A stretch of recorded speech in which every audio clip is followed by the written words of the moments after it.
Hi everyone, my name is Aksa and I am a Canadian nurse. So I work in Toronto, Ontario, and a year ago I decided to go really look into travel nursing, and specifically travel nursing in America.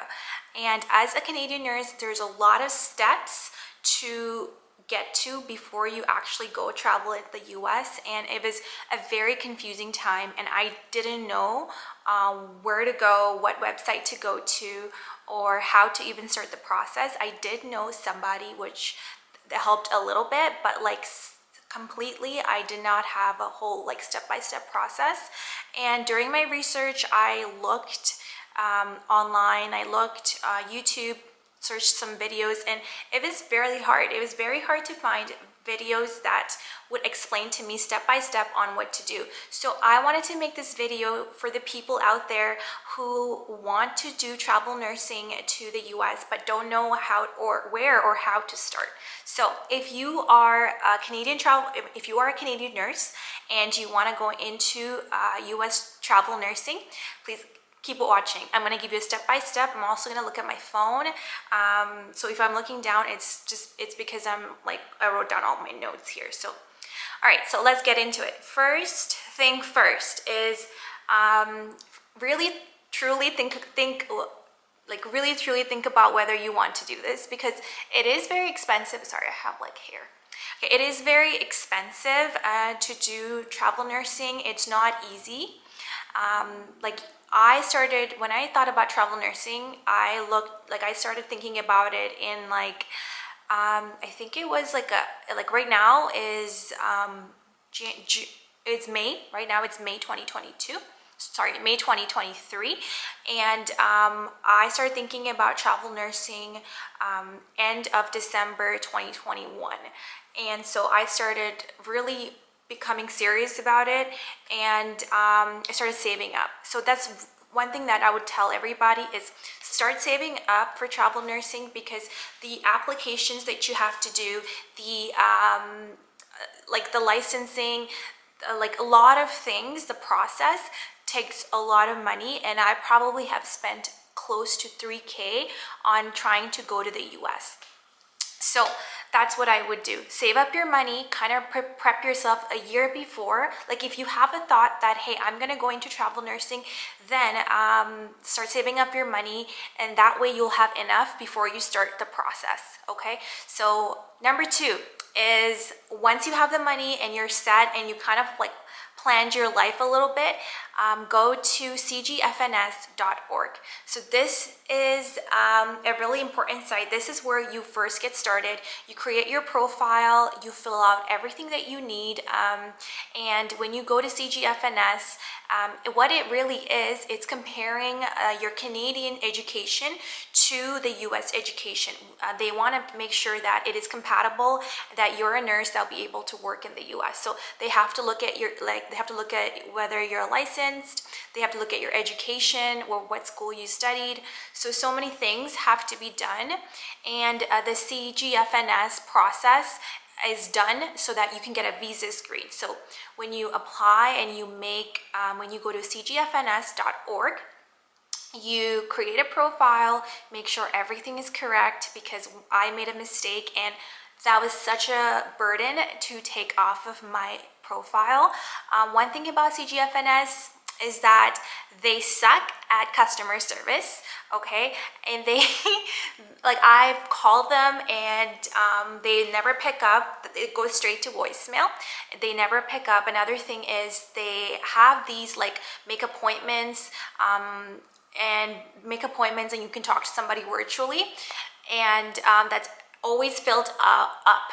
So I had this mistake on my application which took forever to fix, which delayed my process. So what I would tell everybody is, when you go to cgfns.org,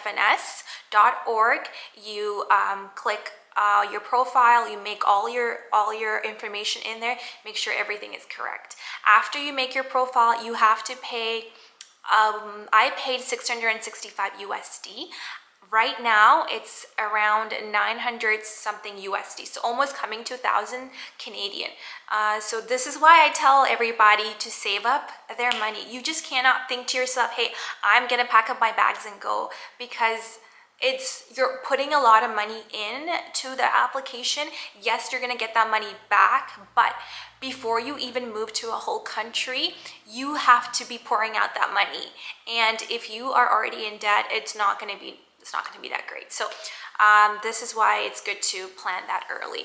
So after you pay for your visa screen, you'll get a couple of forms that you have to fill out. So you click on your application, and when you click on your application, there are 3 things that you really need. So number 1 is there'll be a form right at the side. So once you create your application, there'll be a link. So you click that link. It's like a blue, it says visa screen. And then so you click the blue link, and at the side, there are a couple forms. These forms were super confusing for me. I did not know what the heck to do. I was thinking to myself, okay, maybe I fill it out and I send it to the school, and then they fill it out, they send it back to me, and then I send it to CGFNS, and CGFNS is all the way in Philadelphia. So I'm thinking I have to do this whole thing by myself, but no, that's not how it works, honey. Like, no, that's not how it works. So what I did was I thought that I actually mailed it, okay? I did the mistake, and I filled out as much as I could on the forms, and I mailed it. But you do not have to do that. We're in the 20th century, and you can do it through online. Okay, so print those forms out, and one form will be for your school. So I went to the University of New Brunswick, and so I sent that form via email to my registrar, and they guided me to the person that does the CGFNS for my school. So so you have to email your school trying to figure out who does this stuff, maybe even make a call. It does come with a cost. I think I paid around 400 Canadian to have my school look at my transcript, fill out that form, and they themselves have a portal to CGFNS. So they're the one that's uploading your information to CGFNS. You do not do anything. So that's one, that's your school. Number 2 is your license. So CGFNS wants to know whether you've taken the NCLEX, whether you have a license, etc., etc. They are wanting to match that with, as I was saying earlier, to the US system or the US healthcare. So what you need to do is you need to log into your own CNO account. And in the CNO account, it will actually, as an option that says request verification. So they changed that process. So request the verification, fill out everything that you need to, and CNO will do a verification of your license, and they will send it to CGFNS, okay? So that is $16.95. CNO is gonna charge you $16.95 for that. So your schooling is done for your CGFNS, your CNO verification license done by CGFNS. Number 3 is you need your high school diploma. Yeah, you need your high school diploma wherever you hid that. Mine, I didn't even know where I hid it. I looked everywhere. It was like under my bed and it was so dusty. So make sure you go look for that. And then that one, you don't have to like send it anywhere. You just have to, there's a button on CGFNS. I think it is in there's a tab at the corner of CGFNS. It says contact us, and there you can upload your diploma. So that one was easiest.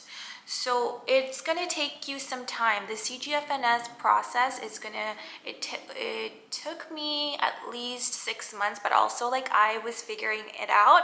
I did not know that I could actually contact my school through email. I actually contact CNO. I thought I had to mail it, right? So I did not know the facts, which took me longer, but now you know the facts, so you're not going to make that mistakes.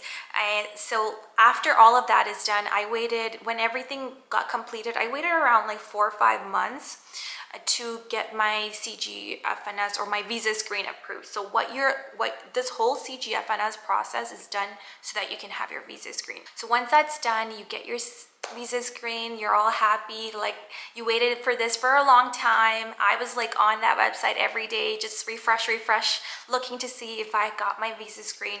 Once I got it, I was like, okay, let's go, let's get ready. I started looking for a recruiter. Even before I was researching for a recruiter or a company, I would say that it's important to have at least 3 agencies and do your research, try to figure out where you want to go. The tricky thing about Canadian nurses is that it is hard to land a job without a social security number. Like Canada, we have SIN, we have the social insurance number, but they call it social security number. So some hospitals do not hire you without a social security number. Some hospitals do, because they are giving you a time to land, get your social security number before you start your job.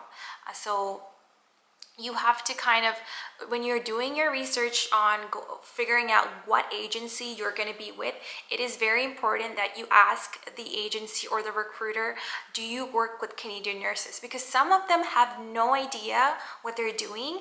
They've never worked with a Canadian RN.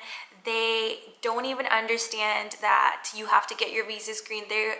So it's important that you do that research, because you will save a lot of time and a lot of headache later on. So I went with American Mobile AMN, and they were pretty good. They knew how to work with Canadian nurses. I would say AMN is one good one. Cross Country is good. Aya Healthcare. So those are the 3 ones that I stuck to, and I talked to all 3 of them. This is good because this way you can see different pay packages. You can see different ways that people are working in different hospitals, because each company offers different things. So I started looking for jobs with these 3 companies, and I finally landed a job with AMN.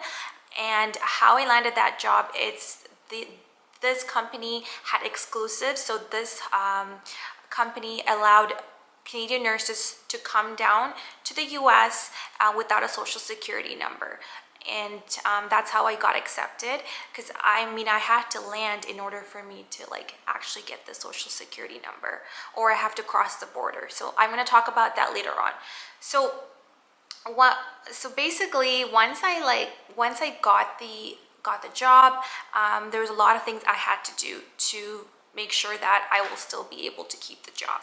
Before I get into explaining more about what happened with my job and how I got my social security number, I do want to make a point that you need to do your research during your time where you're applying for CGFNS to see which places in the US will accept Canadian nurses without social security number. There's only certain places that will accept you without it. And I think one of it was Texas. I think there's one,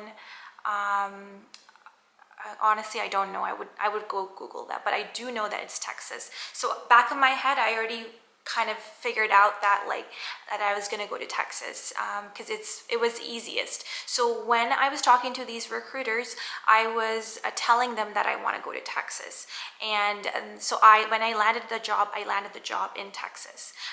Specifically, I went to San Antonio, Texas, and so the hospital there accepted me. I didn't have my social security number, but I had a plan to get it. So what my agency did was they gave me a contract, and that contract was enough for me to cross the border. So my plan was not to land and get the social security number. My plan was to cross the border and get the social security number. So what I did was I ended up crossing the border. I do need that contract. You need a contract to get your TN visa. So I crossed the border. I got my TN visa. My TN visa cost around 70 to 80 USD.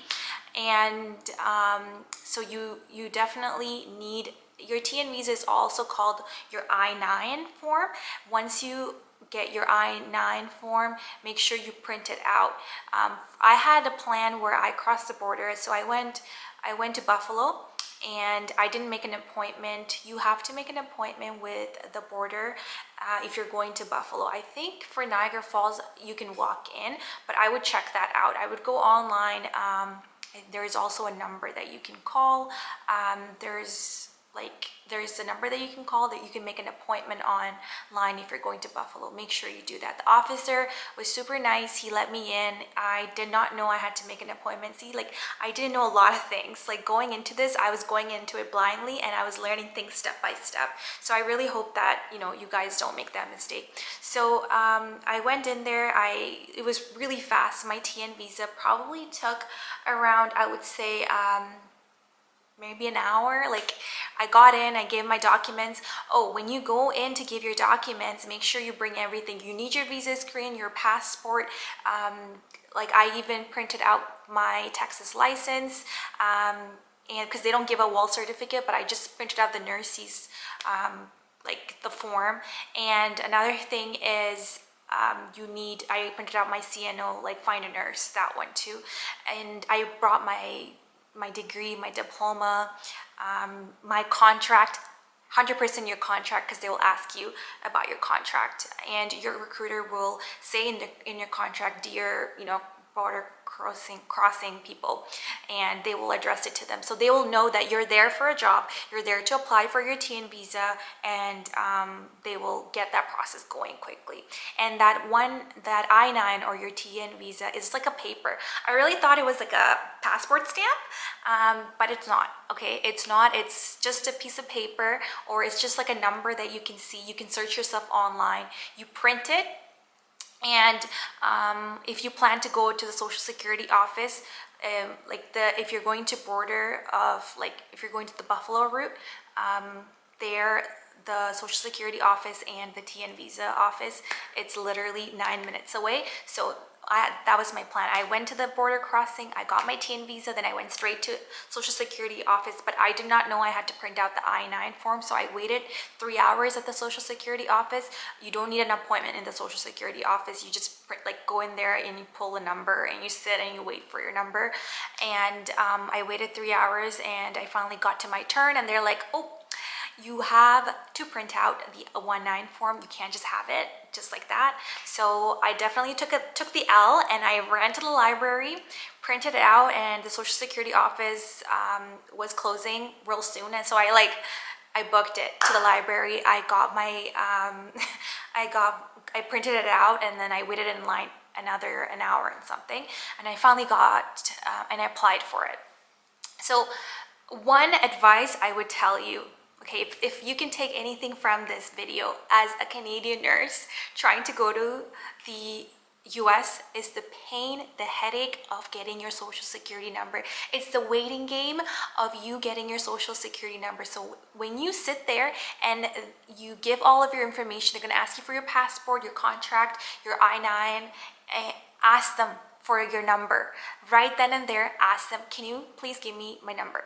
If they don't give your number right away, if they don't generate a number right away, go a couple days after, go back to the border, get the number. If you have somebody that's living in the States, tell them that address, not your Canadian address. For me, I gave them my Canadian address, and I was gonna go to San Antonio, Texas in like 3 weeks. Okay, and so I really thought that my SSN would come in by that, and I mailed it to there. I told them my home address in Canada.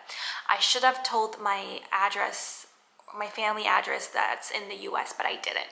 So if you know anybody that you can pick up your SSN, ship it to them. Okay, it's much easier, much faster. After you apply for your SSN, make sure you then you have to wait. If you shipped it to Canada, It took me almost 4 weeks to get my SSN, which caused problems when I started my job, which is a whole other story. I'm gonna talk about my experience in San Antonio, Texas in another video, because that itself is a novel. Your girl been through things, okay? It was rough, but yeah, everything turned out okay, kind of, and I'm surviving, but but there's a lot of things that happened, so I'm gonna have to make a separate video on that. But yeah, so after you got your after you applied for your SSN, you got your I-9, now you're just waiting for your SSN number, and you can get ready to go to the US. But I did forget to say one major important thing, and that is your license. Okay, you need your license to practice. You just cannot have your visa screen, your I-9, and your SSN. You need your license. So wherever you're going, so I was going to Texas, and so I applied for the Texas license. So what do? First, to apply, you go to the Texas Board of Nursing, and you have to click on endorsement application. So if you're a Canadian RN already, you just click on that, you create a profile again, and you click on endorsement application. Then you have to pay, I think I paid around $150 USD. And another annoying thing about this is like US nursing is you have to get fingerprinted. Anywhere you go, you're going to Hawaii, fingerprinted. You're going to Texas, fingerprinted. Like, you have to get your, like, I felt like a criminal. Like, not in Canada where you have to get fingerprinted, but in the US you have to. So what I did was I went on Google and I just searched nearby fingerprinting area, and Texas do not accept live scan. They only accept, like, like finger ink to, I don't know, it's straight, like you need the actual ink on your finger to the paper. That's the only thing they accept, and you have to mail it to them. When you do the application, it will give you a barcode, it will tell you where to ship it and all that stuff. It's pretty straightforward. But after you're done that, you also need another verification of license from CNO. So remember the first one that you did, that was the CGFNS. Now you're doing another one for Texas. And again, another $16.95. $16.95, okay? So that when you're done all of this, when CNO does this verification of license, some of those like little points get knocked off. Like, for example, they will waive the English exam, they will waive the in NCLEX, because they know that you're a nurse in Canada, and so they will match it up. So that your Texas license came really fast. Once I submitted everything, in a month, boom, it was there. I got my Texas license. So that is like the fastest process. Just CGFNS took the longest for me. Oh, and the SSN took the longest for me. Oh my gosh, I'm still like triggered about the SSN because so many things happened, and yeah. So anyways, so once you have your Texas license, you got your contract, pack your bags, girly. Just make sure that wherever you're going, you have all your documents. Once you get to the US, your actual job might ask you for all of that stuff. So make sure you bring all of that stuff with you. So to summarize this whole video, create a profile on cgfns.org. Create a profile in Texas Board of Nursing if that's where you're going, or whichever state that you're going. You need your license. Number 3, cross the border. If you're in Canada, that's the easiest way. Don't fly there and wait for your SSN, because it might not come and it might delay your job. So cross the border, get your TN visa, get your SSN.